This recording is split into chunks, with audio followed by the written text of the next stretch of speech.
Higala, kumusta? O may buntag na usap ka natong tanan. Welcome na usap sa itong pagkanaguban ng atong tagong na mga isutanan. Ang tingog sa mga bulanon.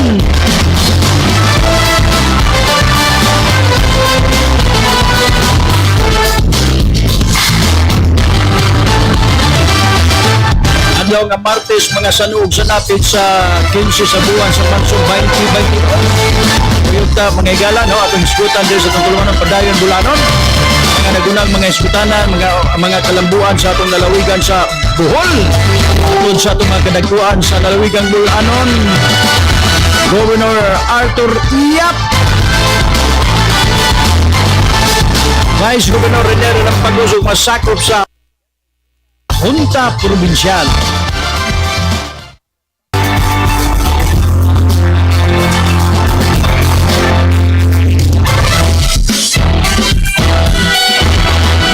Usab sa atong kongresista sa unang purok sa Bohol, Congressman Edgar Negreño Chato. Way kontra mga higala, no? Si Congressman Chato ron, sige lang ha, sa iyang trabaho isip kongresista mga higala.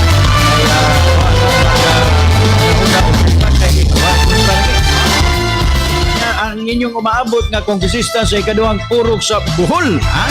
Di na kinahanglan pang inyong tanawon o doon na baysod ang utok nag-baysod. Umaabot niyong kongresista sa ikaduhang purok sa Bohol, Kongresista Jaja Humamoy.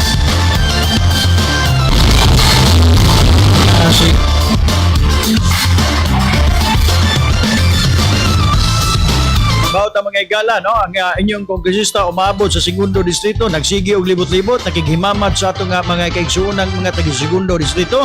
Aron na makita usab niya ang kahimtang, no? Kung asa siya makatabang mga higala sa iyang kada distrito diha sa 2nd district sa lalawigang Bulanon.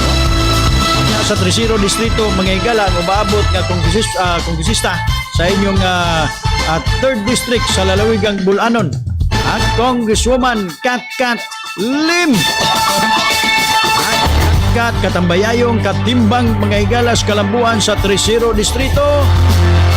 Serbisyo dili porsyento.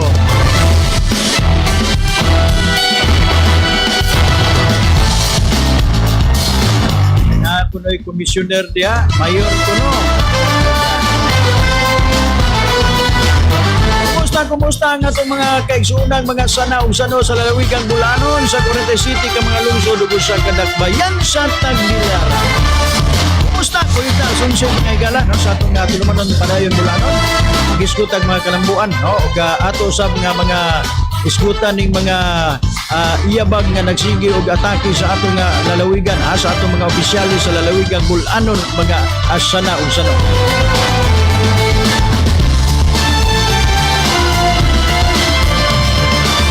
Usab sa itong kadagkuan o kaubanan primer mga higala, kini kong ubos yung higala, crash rower keron, makiguban ka ninyo. Kutob ka alas 11, ayaw mo biya, anya arong makapaminaw mo unsay mga kalambuan nga gihatag na sa atong lalawigang Bulanon. Ganay, karong rasa mga higala, no? Nagpadayon ang kining dunay gihimo nga kining Bohol Resiliency Summit, no? Diri sa atong lalawigang Bulanon mga higala, ako ang ipabati una ninyo ni kining mga pamahayag mga higala no ni Governor Arthur Yap karong orasa kining karon nga programaha mga higala no. Ako ipabati ninyo at least makita sab ninyo no ang maong kalihukan karong buntaga.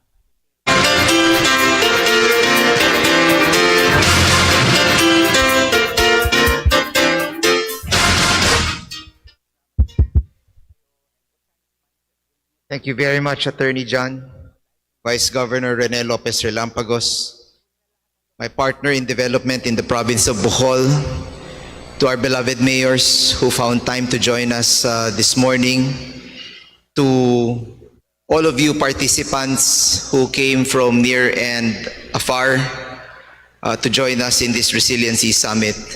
Maadjong buntag karatong tanan. I must be honest with you that I was a bit nervous as we started this morning. It seems that after 2 years of COVID-19, I was asking myself, do we still know how to host or to do a face-to-face summit conference as we used to 2 years ago? And some things were remembered, some things were forgotten.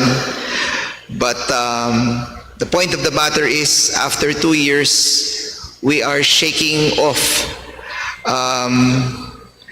the difficulties and the horrors of 2 years of being under COVID-19. And once again, we are back. We are back to what we used to do, and we hope to be doing it better. So let's give each other all a round of applause.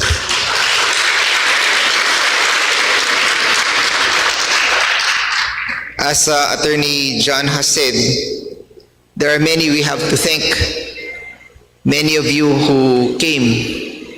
But Attorney Leslie Cordero of the World Bank, Senior Disaster Risk Management Specialist, stands out for helping us conceptualize this program and for inviting all of you in. Thank you very much. I see many friends. We have the PRDF. We have the president of the Philippine Disaster Risk Foundation. We have Butch Mailey with us. We have the DOST, we have Pag-asa, we have the PMS with us, we have the Coast Guard, many other agencies, other NGOs, international and local agencies. We have UN agencies, we have the WFP with us. So thank you all. A special thank you also goes out to the mayors who are with us. They are the most affected. They are our frontliners. And despite their very hectic political schedules, the fact that they are here means they want to learn and they want to know what they can bring home as good news to their communities who have been badly impacted. So thank you so much to the mayors of Bohol who are here. Namely, we have from Corelia, we have Mayor Tokmo. From Danao, we have Mayor Cepedosa. From Pilar, we have Mayor Cobrado. From San Isidro, we have Mayor Hementisa. From Ubay, one of the most affected municipalities, we have Mayor Costan Reyes. We have from the town of Duero, Mayor Connie Amparo. We have Mayor Judith Cajes from Trinidad. And from another very affected community from Talibon, we have Mayor Janet Garcia. If I missed other mayors, we will name them later on. We also have the OCD. We have the Office of the Civil Defense, who is with us as well. And the other agencies that are with us, the BLGF, the MGB, the Manila Observatory, and as I said, the DOST, FIBOX, Pag-asa, and many other national agencies. Director Marlu, good morning, sir. And to many of our other friends who have joined us, thank you so much. As we mark 90 days tomorrow after Typhoon Odette hit Bohol, as you all know, the impact on us was massive.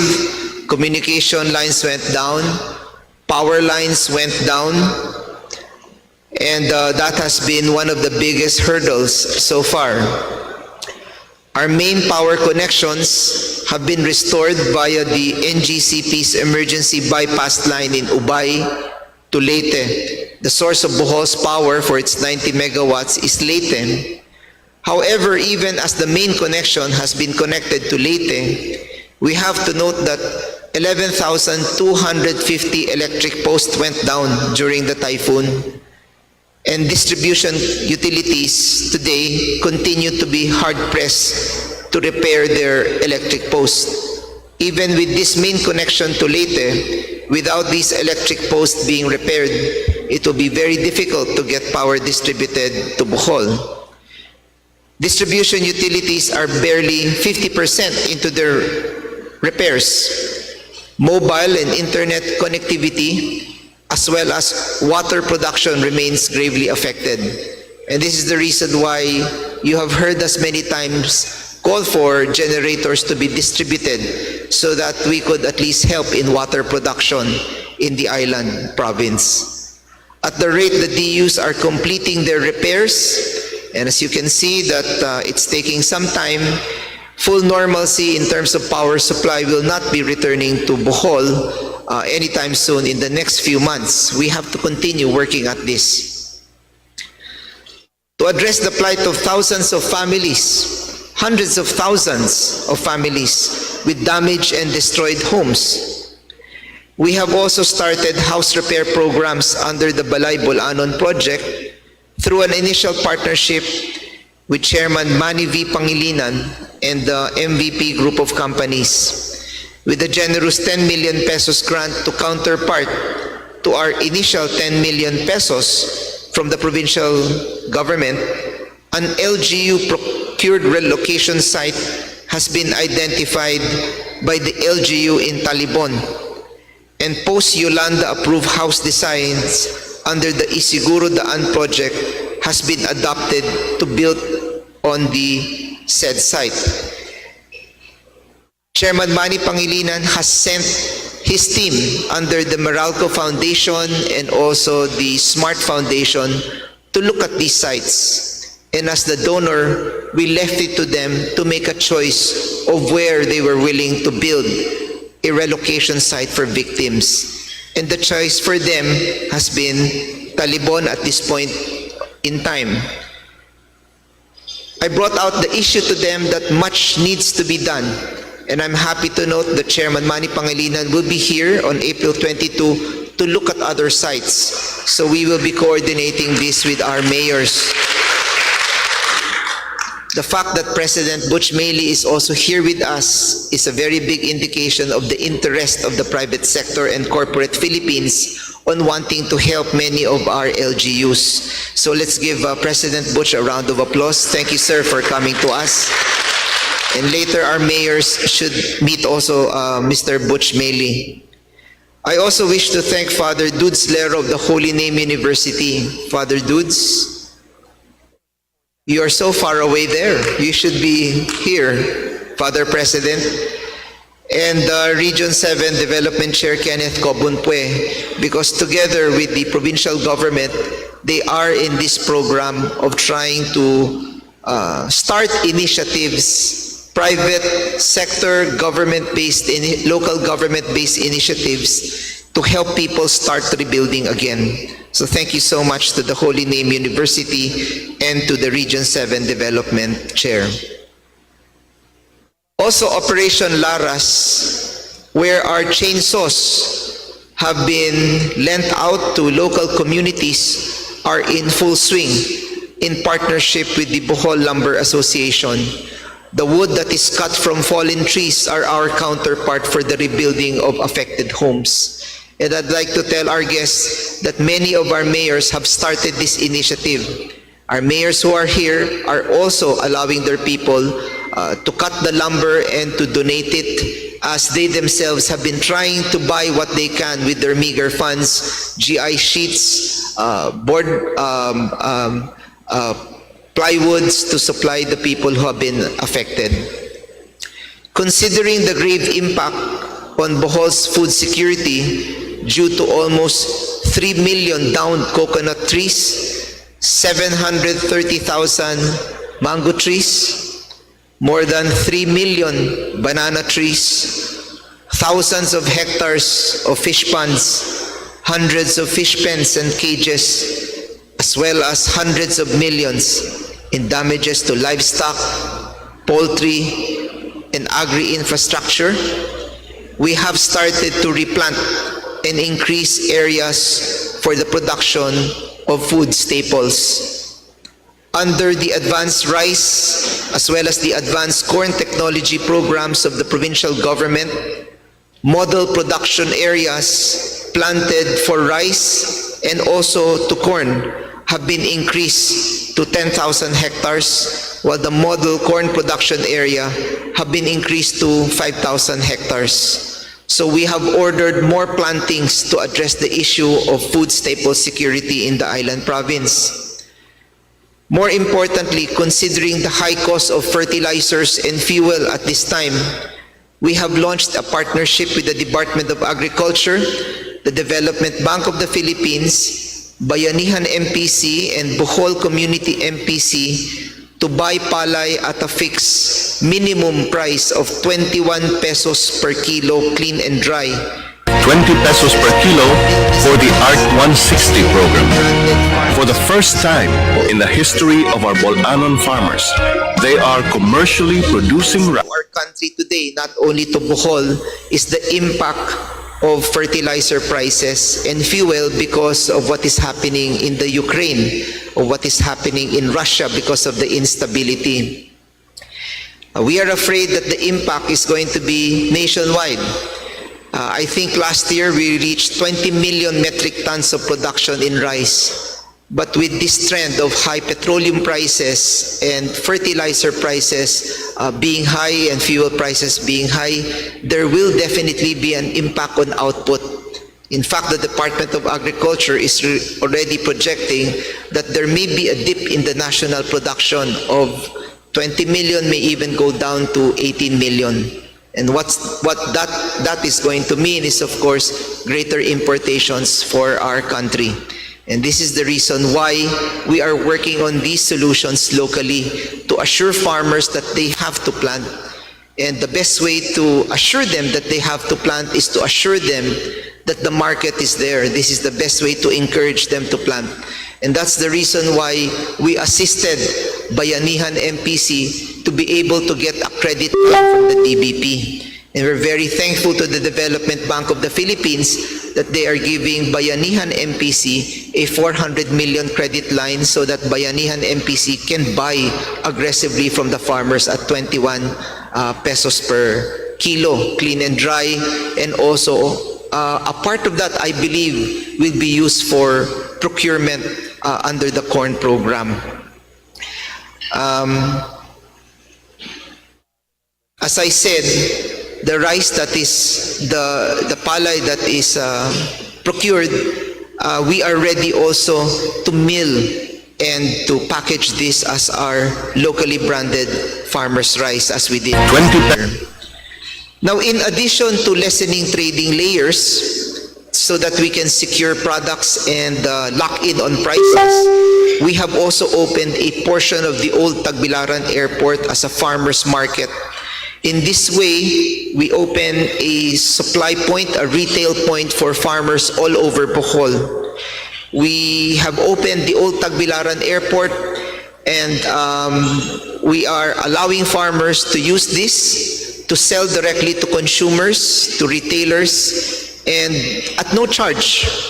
We are affording our farmers this at no charge for electricity bills, for rentals, for lease, for water bills. The provincial government is all putting it on its tab to help our farmers reach our consumers early at assured and locked-in prices to keep prices low. But ladies and gentlemen, these measures are merely short-term. They are stopgap remedial measures. In a country that is visited by an average of more than 22 tropical cyclones every year, and as Vice Governor has said, the Philippines being listed as one of the most climate change affected nations in the world, what does it tell us for participants of this conference, of this summit, that in the last 20 years, we have been regularly devastated with powerful Category 4 to Category 5 typhoons with sustained winds of more than 200 kilometers per hour. Look at that list. In the last 20 years, Typhoon Odette was clocked at 260 kilometers per hour. Ompong was 285. Pablo, 280. Yolanda, of course, is the champion of them all at 315 kilometers per hour. What does it tell us? That total damages to infrastructure of these typhoons have reached more than 400 billion pesos. That's a conservative figure, 400 billion pesos in the last 20-15 years. Without including the cost to lives lost, which have reached close to 18-20,000 deaths, tens of thousands injured, shattered hopes, shattered dreams, and for many, the spiral down to greater poverty for millions of victims. What does it tell us? It can only mean that weather disturbances are here to stay with mind-numbing regularity and greater violence and in greater intensity. If you just compare Typhoon Odette and Typhoon Yolanda, despite the fact that Yolanda registered more deaths because of the storm surge than Odette, we note that according to the DSWD, partially damaged homes in Odette numbered 1.585 million. Can we zoom to that figure? Is it here? 1.85 million partially damaged homes. While in Typhoon Yolanda, that was only 589,000. The number of totally damaged homes stood at about the same figure of 500,000. So Yolanda and Odette, totally damaged, about the same, about 500,000 total. In Bohol, that is at 80,000, ladies and gentlemen, totally damaged. But damage to agriculture in Typhoon Odette was pegged at close to 18 billion pesos. While the total damage in Yolanda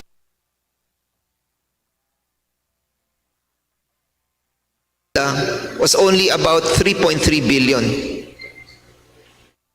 As to total damage to infrastructure, Odette was registered at a staggering 29.3. So almost 30 billion. Yolanda only registered 2.47 billion. What was staggering in Yolanda was the deaths, more than 6,000 deaths because of the storm surge. But in terms of total infrastructure damages, can you imagine that Odette registered close to 30 billion, while Yolanda is only at 2.47 billion. And that, I guess, is the reason why national government officials must be aware of the plight of our mayors who continue to ask for support.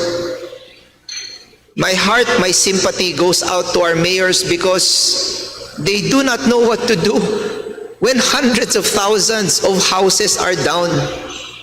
They want to help, but how can they help? When they go there, they have nothing to give because of the meager resources that we have. And that's why I appreciate that even this morning, they are here. Even if the demands on their time are great. Once and for all, we must take stock of lessons learned, lessons paid for in lives lost, thousands of injured and billions in destroyed infrastructure. What are these lessons? I don't think we're going to be discussing anything new in this summit.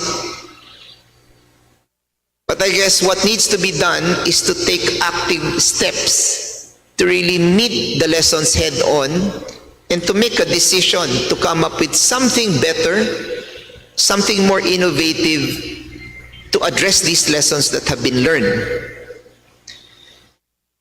Is it not time that we create a National Disaster Relief and Rehabilitation Agency?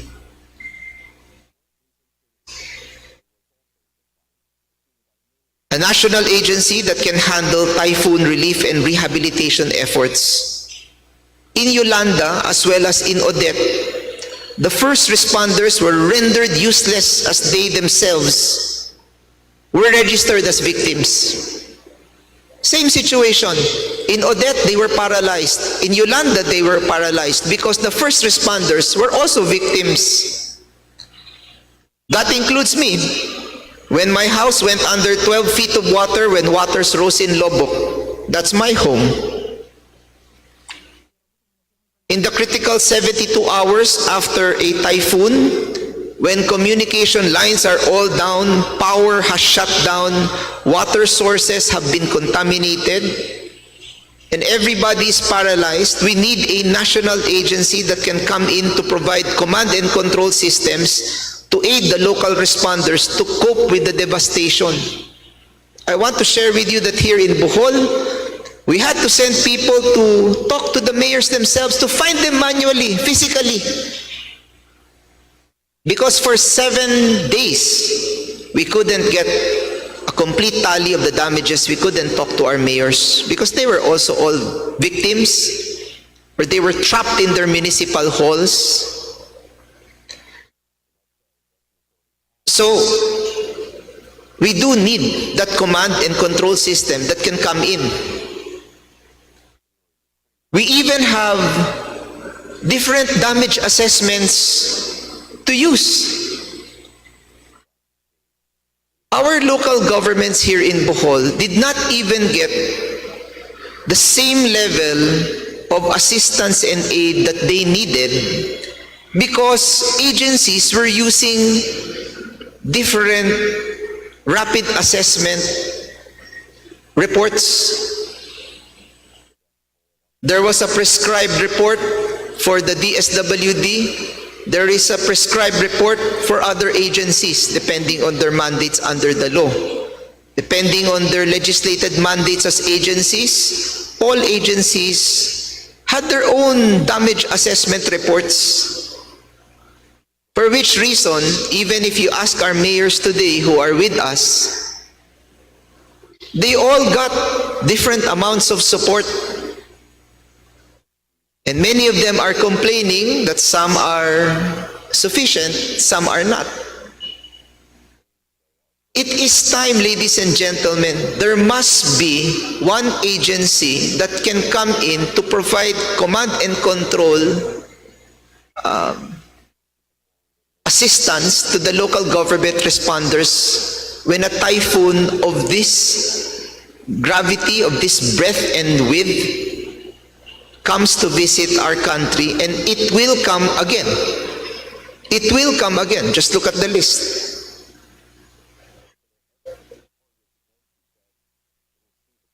Of course, we need to continue supporting our LGUs, our mayors, especially with their land use plans, financing them, motivating them, finding a way to practically get them and their communities to implement, to finish, to really follow the land use plans in their localities. This is an off-sited learning in terms of medium-term programs involving updated land use plans with strict implementation of no-build zones in endangered areas. We must capacitate them. We must motivate them.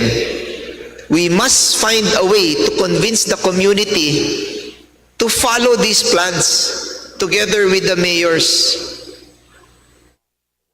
We have to convince them it pays to follow these plans. Right now, even with these plans, people are moving back to where they once were. Back to the same danger zones. We must build better. We must build stronger. In such areas where a local community will not be able to relocate its residents elsewhere, we must ensure that stand-alone resilience centers must be built with the capability to serve the needs of the residents of the affected area when needed. Because even with the land use plan, even with the danger zones, in centuries-old settlements where it is very difficult to move people out, what is the answer going to be? You cannot force them. I can see this happening in my own town, in Lobok. How do you force residents from 3 to 4 barangays in the center of the town of Lobok, centuries-old settlements, to just uproot themselves and move? In cases where it is not possible, we have to build stronger, we have to plan better. What are the different uses that we can engineer in the area? We need to build resilience centers. These are stand-alone centers that can produce water, provide emergency meals, maintain communication capabilities, provide land and air evacuation facilities, and engage in emergency rescue operations in their locality. To our national government planners here, a resiliency center should not be an upgraded multipurpose gymnasium. We have to stop this practice of a glamorized evacuation center, which is nothing more really than a gym. Neither can we fall into the local public elementary schools and make this the default emergency evacuation centers. In fact, I was reading through some of the published studies in the PIDS post-Yolanda, and this was a UNICEF study. They discourage using schools actually as evacuation centers because after a crisis, they found out post-Yolanda that sending children back to school actually helps children adjust and cope with the trauma of the calamity.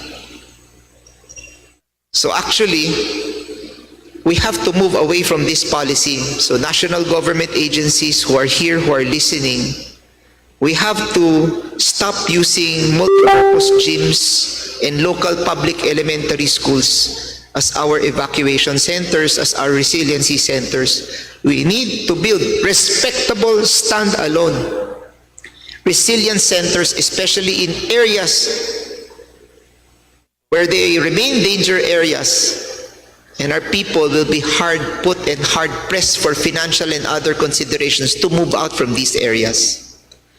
No such facilities exist in Bohol, which meant that LGU officials even got trapped in their own municipal buildings during and after the typhoon.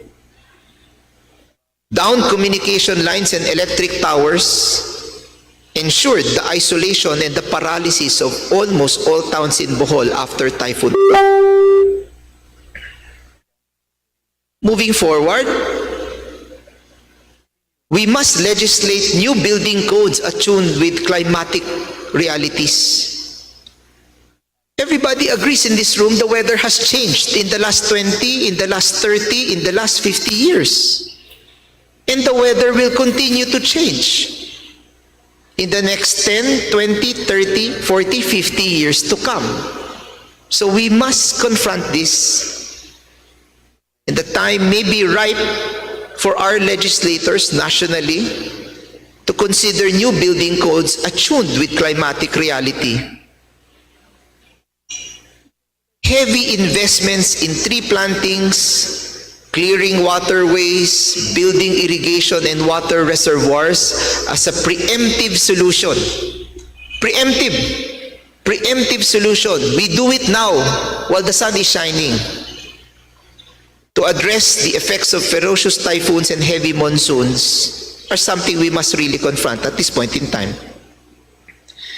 These medium-term programs must include new regulations regarding better architectural and engineering designs that take into consideration the realities today.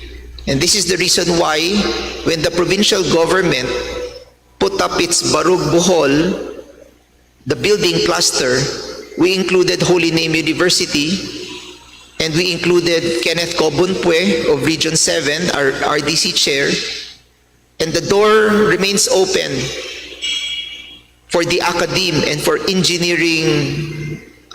engineering schools to come and join us.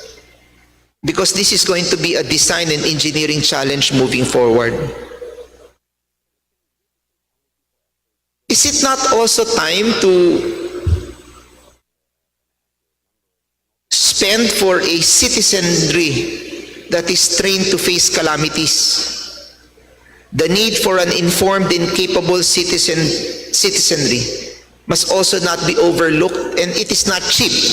We have to spend for it. We have to train them.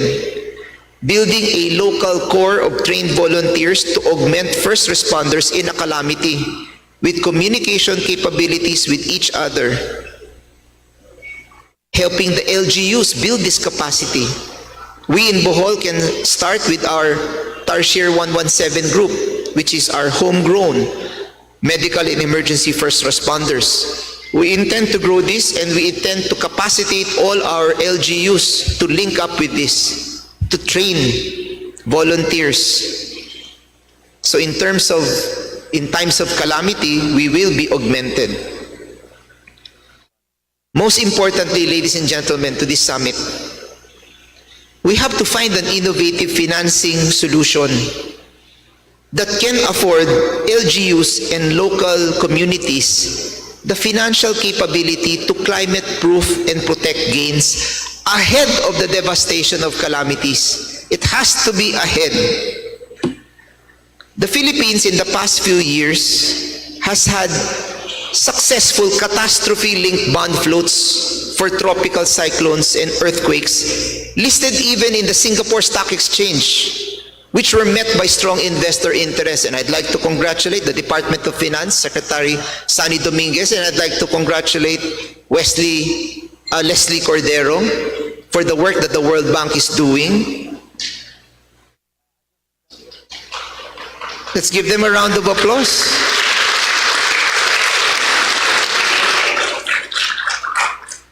We floated in the Singapore Stock Exchange catastrophe-linked bonds, and it generated billions of pesos. But these bond floats are for meeting catastrophes after they have happened. Is it not possible that we float bonds for pre-catastrophe uses? Let's build them now. These bonds are very critical, and as a solution, we accept that this is a way to cushion the fiscal impact on our national budget. Yes, very critical. Of course, we know that, especially in this time of COVID right now, when I haven't even checked how many percent of GDP we have loaned right now. But I know it's high. It's high. I don't know if we've reached 8% of GDP already. I don't know. But if you can do it, if you can float catastrophe-linked bonds, you can float pre-catastrophe-linked bonds. Could it not be possible that we use this to capacitate endangered communities to finance infrastructure and build up a community's capability to ensure it can meet the natural calamities and address them head on?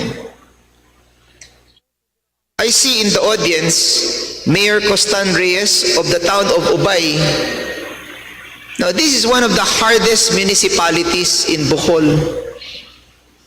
I read somewhere here that Mayor Janet Garcia is also here from the town of Talibon. Now, these towns, is that Mayor Borenaga? Of Bien Unido. Now, these towns are very vulnerable. And even right now, even if we challenge these mayors to move their communities, they will be hard-pressed to do it. But if they were armed with the proper funds, I'm sure these mayors can begin the work right now. They will be able to begin the work right now. Do you have pictures of Ubay, Bien Unido, Talibon? Just show them the devastation and the amount of people who are in these communities. You try to see if Mayor Costan, Mayor Borenaga, and Mayor Janet can move these communities out at this point in time. And if they can't move these people now, so where do they stay? They still stay where they are. You can't give them anything better anyway. You can't provide them any options for relocation. So what do you think these mayors can do? What do you think the governor can do? I'd also like to greet Mayor Lil Nunag of Antiquera. Maribuhok is here. Mayor Manuta. We have Mayor Dave Dualio, Buena Vista. Mayor Dodo Humawid of Batuan.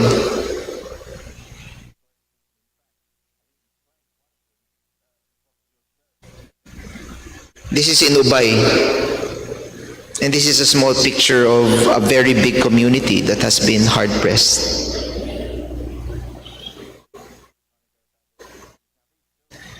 We have questions this morning. Is it not possible to leverage the LGU's financial resources, especially at a time when we are exploring ways to maximize the allocation under the Mandanas ruling, increasing the IRA share of the LGUs? We keep on talking about this, but is it not possible now to leverage the additional financial resources of the LGUs? On a larger scale, these pre-disaster funds can also underwrite expenditures in food processing and preservation to ensure a community's food security in times of crisis.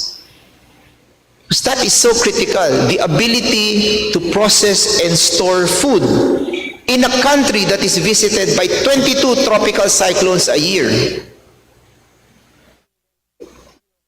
It actually begs the question, why are we still talking about it?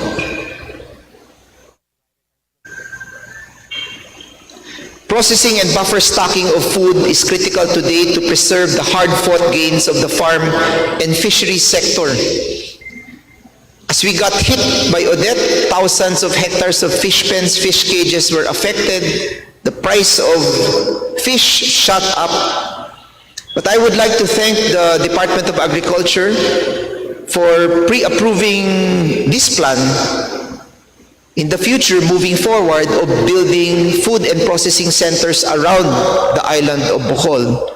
This is going to be funded, thank you very much, Leslie, from the World Bank.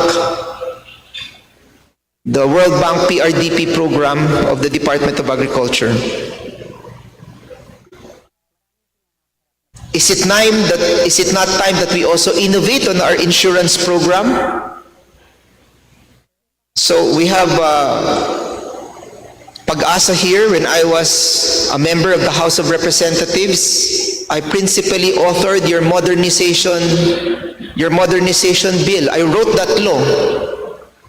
I wrote that law because I knew that Pag-asa needed to be supported and we had to modernize all our parametric equipments all over the country, because if we have the data, we can come up with an actuarial table to pay farmers ahead of time before the damage happens. Sayang, hindi ko alam kung natuloy na yung programang yon or nadagdagan pa yung pondo dun. But I'm telling you, as former Secretary of Agriculture, this system of waiting for the damage to happen and then going to the insurance to get a claim for the farmer, this does not work. This does not work. Nabagyo ka na, pupunta ka dun sa crop insurance para mangolekta na parang na-aksidente ka sa kotse, parang nangita ka og adjuster. That does not work. Even in a very poor country like Malawi in Africa right now, they don't use this system anymore. They use weather data. Once the weather changes, there is a scientific correlation with the change in humidity, water, and weather to the yield of your product. Once you breach that band, you get paid ahead of time. One of the things I hope that this summit will really study is coming up with systems, innovative financing systems, pre-disaster. Wag na natin hintayin yung disaster. If we can raise funds for disaster, we can raise funds for pre-disaster uses and direct them to be used in these particular issues and concerns. An innovative insurance program must also be built into the equation to capacitate and motivate communities to actively participate in rebuilding and restructuring efforts. I tell you, all of these lessons we have learned, all of these lessons we know. What I am challenging this summit to do is to come out with out-of-the-box innovative financing solutions to bankroll and pay for these solutions to be implemented on the ground now, sooner rather than later. 90 days after Odette, it is clear that much needs to be done in terms of relief and repair efforts still for many who continue to live in tarpaulin-shaded makeshift living areas. People keep on asking me, up to when are we going to be distributing water and food packs? My answer is, until it is necessary, and it continues to be necessary. We have so far packed 230,000 food packs. DSWD has packed and distributed 219,000. Partner organizations, 95,000. We will continue this work until the funds really come in and we can see that in Bien Unido, in Talibon, in Ubay, in Danao, in all of these towns of these mayors, the houses are being built, the houses are being repaired, and people can go back to their homes, and we can get our lives going again.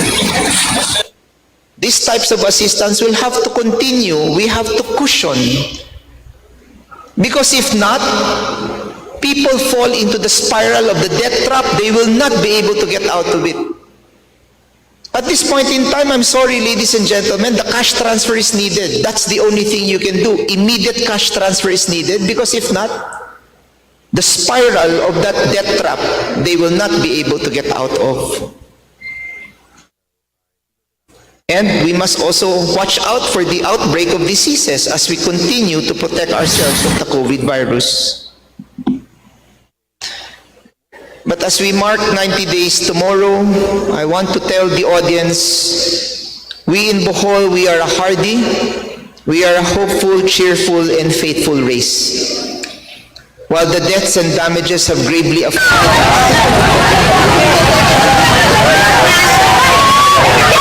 much remains as blessings. Bohol remains thankful, blessed, and hopeful, especially with your presence here today, with the support you have shown. Again, welcome, welcome, welcome to Bohol. I wish you a good summit, something to think about, something to be able to do very soon rather than later. Daghang salamat ninyong tanan. Maadjong buntag kaninyong tanan.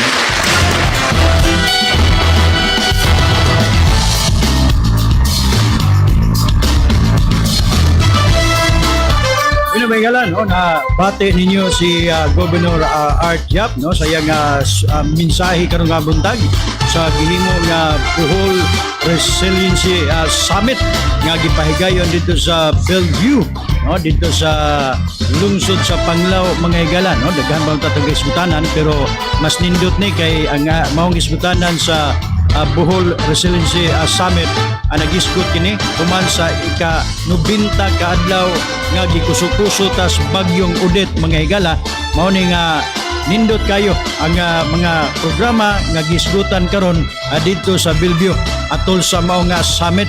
Onya dito naatanan dito ang mga representante sa World Bank, ang atong mga mayores dito, no, ang atong Vice Gobernador. Ako untang i-play ang statement sa atong Vice Gobernador, mga higala, pero wa namang gitay oras. Ako ning i-play at least, no? Ako ning i-replay at least makadungog ang atong mga kaigsuonang mga bulanon sa gipahigayong summit karong adlaw, karong orasa, mga higala, dito sa lungsod sa Panglao, no? Gumikan kini kini padung naman kita mo barog humanta gikuso-kuso sa bagyong Odette. Ugma pong adlaw ang ika-90 ka adlaw, mga higala. 3 months human miigo ang bagyong Odette diri sa atong lalawigang Bulanon o sa uban pang mga parte nga mga lalawigan sa tibuok nasod, no? Tayo 5 minutos mga igala, no? Sa di pa ang alas 10, no? Gamay kayo ang atong oras na ibilin mga igala sa atong diskutan karon.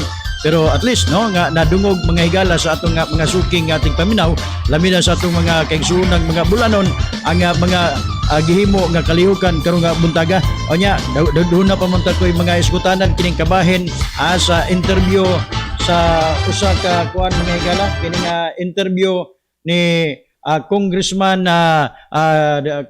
Didio dito sa Pikas Stasyon mga higala, ang iyang kaanib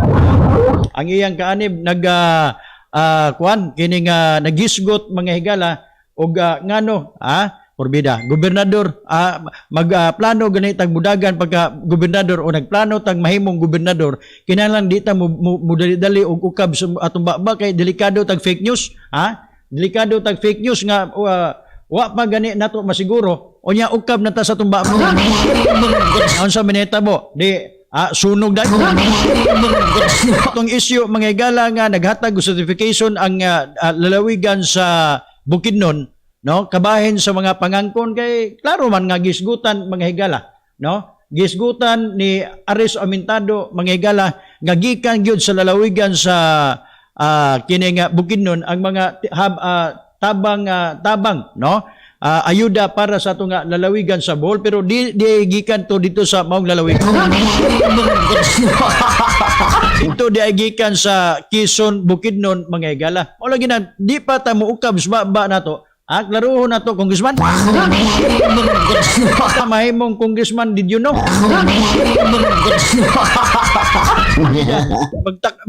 Ukab ba naman lang wa mag-guided mga higala wa mag-guided kay gauna-una laging ukab suwaba para pagdipinsa mga higala sa mga nangalata o nangabaho nga mga ayuda nga gihatag sa probinsya sa Bohol.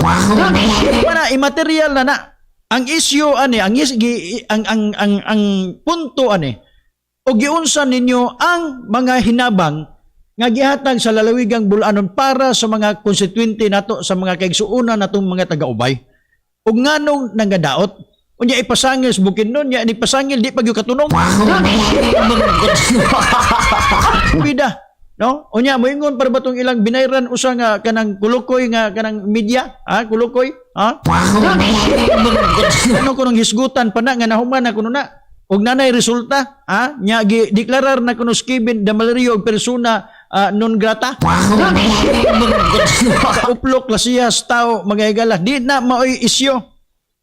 Nasakpan ang lungsod sa ubay, narangadaot ang mga ayuda, o nya gipasangil sa inyong congressman nga gikan sa Bukidnon, ninigar ang Bukidnon province, kay gikan diay sa municipality of Quezon.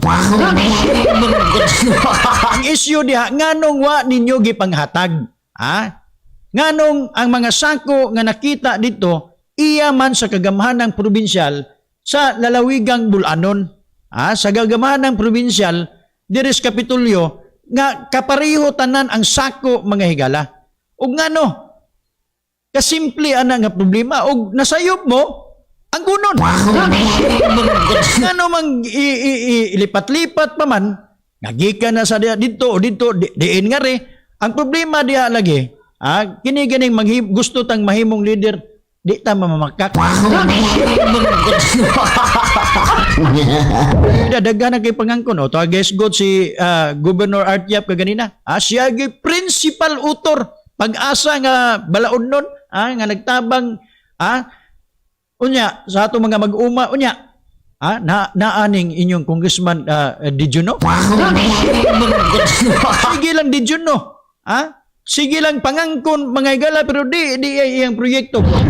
Sus Ginoo ko. Di ay iyang proyekto. Di ay iyang balaod nun. Sunod congressman ba? Kanang patambag sa diha o kanang tarong-tarong nga mga kanang mga mutambag bitaw. Dawat malangkag mga mga tambag diha nga labaw pong mga tambaluslos ang tintambag. Diha nga sus Ginoo ko mao na inyong himuong leader Ginoo ko kaluoy in taon sa Bohol. Ginoo kay gala. Dagan ta prepare diri nga mga iskutanan pero napupos na sa mga pagpangguban ako giuna ang bagong kalambuan magigala atos madunggan sa atong mga kaigsuunang mga bulanan. Nasangan lang sa atong mga kadagkuan sa lalawigan sa Bohol. Governor Art Yap, Vice Governor Rene Napagos sumasakop sa Junta Provincial, Congressman Edgar Santos, Judge Humamoy sa 2nd Distrito, 3rd District, si Kat Katlim, sangan sa primer o sa atong mga kaubanan sa DYKC Radio Ronda 675 sa dial sa inyong mga radyo sila Engineer Ramel Madera akong sana o si Engineer Glenn Tudtod kining ubos yung higala Crash Ruwar Kiron manamingit kayo hangtod umas sa mga oras sa stasyon. Daghang salamat ug mayong buntag Bohol.